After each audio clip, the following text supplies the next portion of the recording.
अस्सलाम वालेकुम dear students, chemistry first year chapter 5 हमारा आज का टॉपिक है wave particle nature of matter. इसको हम ड्यूल नेचर ऑफ मैटर भी कहते हैं। जैसे कि आप जानते हैं ड्यूल का मतलब है दोहरा यानी डबल नेचर। तो यानी इसका मतलब ये है कि जो मैटर है उसकी डबल नेचर होती है। मैटर बिहेव करता है as wave as well as particles. ये बात हमें कहाँ से पता चली? ये बात हमें पता चली प्लांक्स क्वांटम थ्योरी से। According to Planck's quantum theory जो लाइट है, लाइट बिहेव करती है as wave as well as material particles. यानी लाइट की ड्यूल नेचर होती है, ये वेव की तरह भी बिहेव करती है और ये पार्टिकल की तरह भी बिहेव करती है। अगर लाइट जो है वो पार्टिकल की तरह बिहेव करती है तो हम कहते हैं कि पार्टिकल नेचर में जो है लाइट है इसके अंदर वेव पैकेट्स होते हैं। इन वेव पैकेट्स को हम क्वांटा कहते हैं। अगर सिंगल हो तो क्वांटम कहते हैं, अगर ज़्यादा हो तो हम क्वांटा कहते हैं। इसी तरह अगर ये हो सनलाइट तो हम इसको कहते हैं फोटोन। सनलाइट के केस में इसका नाम फोटोन होता है, अदरवाइज इसको क्वांटा कहते हैं। इस बात को फर्दर एक्सप्लेन किया लुइस डी ब्रोगले ने। ये एक फ्रेंच फिजिसिस्ट था। इन्होंने 1924 में ड्यूल नेचर ऑफ मैटर को फर्दर स्टडी किया।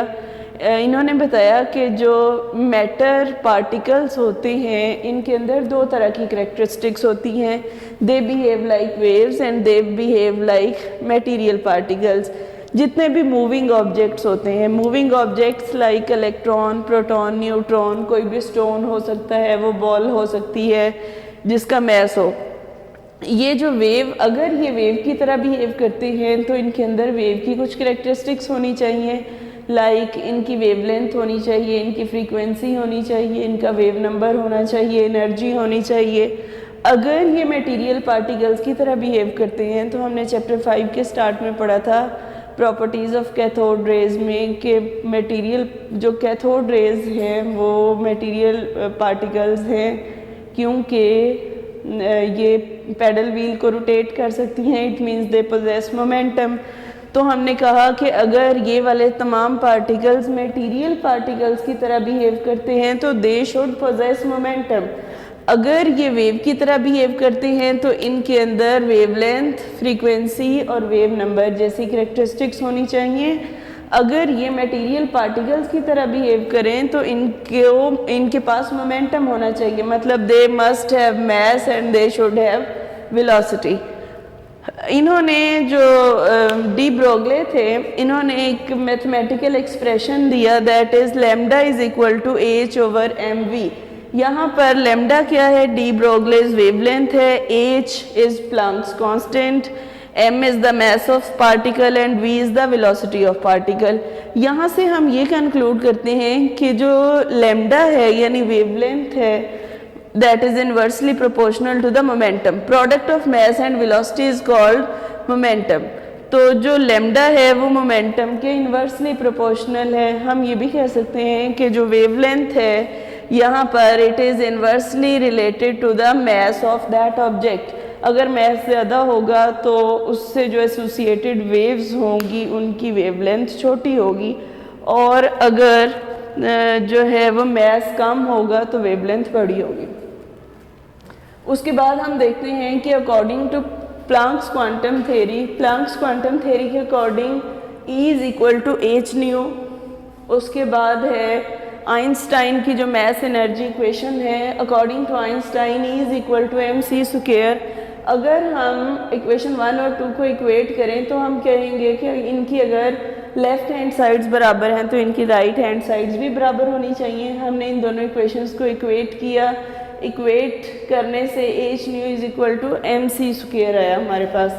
हमें पता है कि जो न्यू है, nu is equal to c over lambda. ये बात हमें पता चली है प्लांक्स क्वांटम थ्योरी से।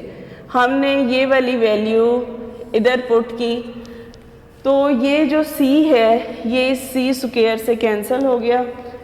क्या बचा हमारे पास? H over lambda is equal to m c.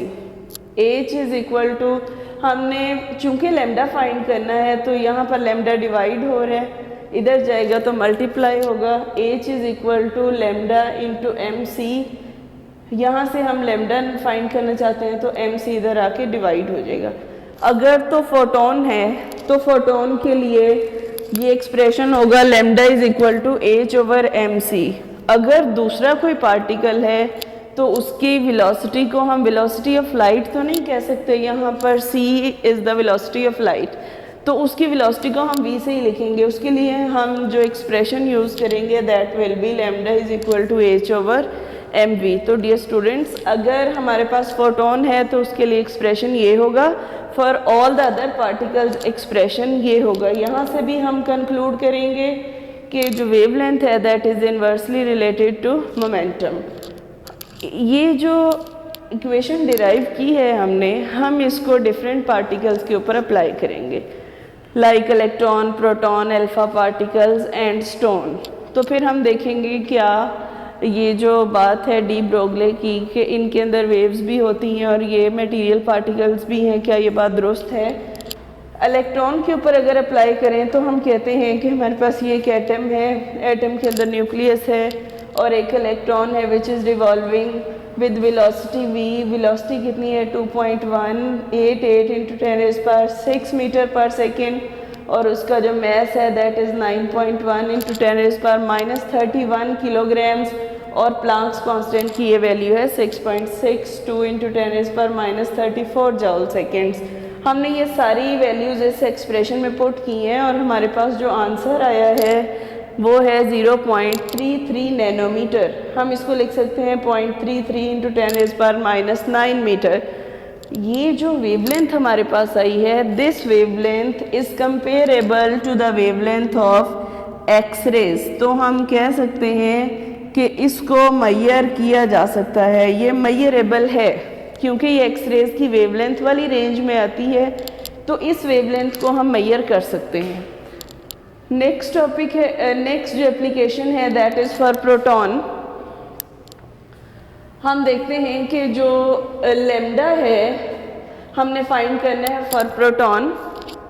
H की वैल्यू वही है, it is moving with same velocity v। Mass of proton जो है वो डिफरेंट है दैन दैट ऑफ इलेक्ट्रॉन। हमें पता है कि जो प्रोटॉन है it is 1836 times heavier than that of electron. Proton का मैस इलेक्ट्रॉन के मैस से 1836 टाइम्स ज़्यादा होता है, तो हम प्रोटॉन का मैस पुट करेंगे 1.6726 इंटू 10⁻27 kgs, और इस सारी कैलकुलेशन को करने के बाद हमारे पास जो आंसर आएगा दैट इज़ 1.8 इंटू 10⁻13 मीटर। ये वाली wavelength, this wavelength is much shorter, ये काफ़ी शॉर्ट वेवलेंथ है। ये इतनी शॉर्ट है कि इसको मैयर नहीं किया जा सकता।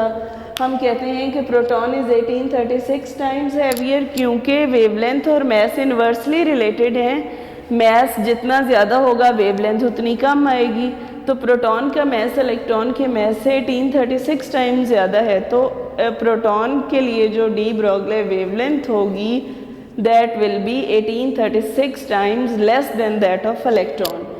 नेक्स्ट एप्लीकेशन होगी अल्फा पार्टिकल्स। अल्फा पार्टिकल्स क्या होते हैं? Alpha particles are the nuclei of helium. इनके पास इनका जो एटॉमिक नंबर होता है 2 होता है और एटॉमिक मास 4 होता है। अल्फा पार्टिकल्स के पास 2 प्रोटॉन्स होते हैं, 2 न्यूट्रॉन्स होते हैं। इनका मास इलेक्ट्रॉन के मास से बहुत ज़्यादा होता है। तो ये हमारे पास प्लांक्स कांस्टेंट की वैल्यू है। This one is the mass and this one is velocity. So हम ये सारी वैल्यूज़ को यहाँ पुट करेंगे, तो अब क्योंकि अल्फा पार्टिकल्स का जो मास है वो काफ़ी ज़्यादा है as compare to the mass of electron, तो वेवलेंथ बहुत छोटी आएगी। वेवलेंथ की जो वैल्यू आई है हमारे पास सारी कैलकुलेशन के बाद दैट इज़ 4.5 इंटू 10⁻12 मीटर। अगर हम इसको नैनोमीटर में कन्वर्ट करें तो वो आती है 4.5 इंटू 10⁻³ नैनोमीटर, क्योंकि alpha particles are 4 times heavier. मतलब जो प्रोटॉन है, proton is 1836 times heavier than that of electron, और जो अल्फा पार्टिकल्स हैं ये प्रोटॉन से भी 4 टाइम्स हैवियर हैं। तो हम इसको 4 से मल्टीप्लाई करेंगे। ये प्रोटॉन है, प्रोटॉन से 4 गुना ज़्यादा भारी है अल्फ़ा पार्टिकल्स। ये सारा जो हम मल्टीप्लाई करेंगे तो आएगा 7344। इतने टाइम्स हैवियर है अल्फ़ा पार्टिकल इलेक्ट्रॉन से, हैवियर देन इलेक्ट्रॉन। तो अगर इतने टाइम्स हैवियर है ये इलेक्ट्रॉन से, तो इट मीन्स कि जो इसकी जो वेवलेंथ आएगी अल्फ़ा पार्टिकल की, वो इतने गुना ही कम होगी इलेक्ट्रॉन की वेवलेंथ से। मेरा कहने का मतलब ये है कि जो वेवलेंथ आएगी अल्फ़ा पार्टिकल के लिए वो इतनी छोटी होगी कि हम उसको किसी भी कन्वीनियंट मेथड से मेजर नहीं कर पाएंगे। इसकी wavelength 7344 times lesser than that of electron. Electron की वेवलेंथ से इतनी कम होगी। नेक्स्ट एप्लीकेशन होगी, नेक्स्ट एप्लीकेशन है फॉर स्टोन। हम कहते हैं कि हमारे पास एक स्टोन है, छोटा सा पत्थर है, उसका मैस है 1 ग्राम। अगर हम उसको किलोग्राम्स में कन्वर्ट करते हैं तो that will be 10⁻³ kilograms. It is moving with velocity 10 metres per second. ये मूव कर रहा है, प्लांक्स कांस्टेंट की वैल्यू कांस्टेंट है। हम इन सारी वैल्यूज़ को इस एक्सप्रेशन में पुट करेंगे, हमारे पास जो आंसर आएगा ये आएगा 6.62 × 10⁻32 मीटर। ये वाली वेवलेंथ इन सब से छोटी है क्योंकि मैस ज़्यादा हो गया, तो ये वैल्यू इतनी स्मॉल है कि हम इसको मेजर नहीं कर पाएंगे, ये किसी भी मेजरमेंट के स्केल में नहीं आएगी। तो हम इससे इन सारी एप्लीकेशंस के बाद क्या कंक्लूड करते हैं, डी ब्रोगलीज का जो हाइपोथेसिस है, इससे हम ये कंक्लूड करते हैं कि जितने भी हैवी मटेरियल पार्टिकल्स होते हैं इनके साथ वेव्स एसोसिएटेड होती हैं, जिसका मैस, जिस पार्टिकल का मैस जितना ज़्यादा होता है उसके साथ एसोसिएटेड वेव की जो वेवलेंथ होती है वो इतनी छोटी होती है, इतनी छोटी होती है कि हम उसको मेजर नहीं कर पाते। जिसका मैस जितना कम होता है उससे रिलेटेड जो वेव है उसकी वेवलेंथ मेजर की जा सकती है, लेकिन हम किसी भी सूरत ये नहीं कह सकते कि जो हैवी मटेरियल पार्टिकल्स होते हैं वो सिर्फ मटेरियल पार्टिकल्स हैं, उनके साथ वेव्स एसोसिएटेड नहीं होती। मटेरियल पार्टिकल्स पार्टिकल भी हैं and they possess wave like characteristics as well. वो अलग बात है कि उनकी जो वेव है उसकी वेवलेंथ बहुत छोटी होती है। ये था आज का टॉपिक, लॉन्ग क्वेश्चन है, dual nature of matter, D Broglie's hypothesis. इसके साथ ही एक छोटा सा शॉर्ट क्वेश्चन है, हाइजेनबर्ग्स अनसर्टेनिटी प्रिंसिपल। हाइजेनबर्ग क्या कहता है? अनसर्टेनिटी का मतलब है गैर यकीनियत। हाइजेनबर्ग ने कहा कि अगर हमारे पास कोई माइक्रोस्कोपिक पार्टिकल हो, कोई बहुत छोटा पार्टिकल हो और हमने एक ही वक्त में उसकी पोजीशन भी मेजर करनी हो और एक ही वक्त में हमने उसका मोमेंटम भी, एक ही वक्त में पोजीशन भी फाइंड करनी है और मोमेंटम भी फाइंड करना है, तो हम ऐसा नहीं कर सकते साइमल्टेनियसली एंड एक्यूरेटली। उसने कहा कि it is impossible to measure the position and momentum of electron simultaneously with great accuracy. अगर वो मूव कर रहा है इट मीन्स उसकी पोजीशन सही नहीं आएगी। अगर वो स्टेशनरी है, अगर उसकी पोजीशन बिल्कुल सर्टेन होगी, ठीक होगी, लेकिन उसकी वेलोसिटी नहीं आएगी, वो उसकी वेलोसिटी ज़ीरो होगी, तो उस वक्त हम उसका मोमेंटम फाइंड नहीं कर पाएंगे। स्टेटमेंट है it is impossible to measure the exact position find करना and momentum of a microscopic particle, very small particle like electron, simultaneously, एक ही वक्त में, एंड एक्यूरेटली या विद ग्रेट एक्यूरेसी आप कह सकते हैं। ये इसकी स्टेटमेंट है। इसका मैथमेटिकल एक्सप्रेशन ये है, यहाँ पे delta x is the uncertainty in position of electron या microscopic particle and delta p is uncertainty in the momentum of that microscopic particle, and this Heisenberg uncertainty principle is applicable to only microscopic particles. ये था हमारा आज का lecture. Thank you so much, wish you all the best.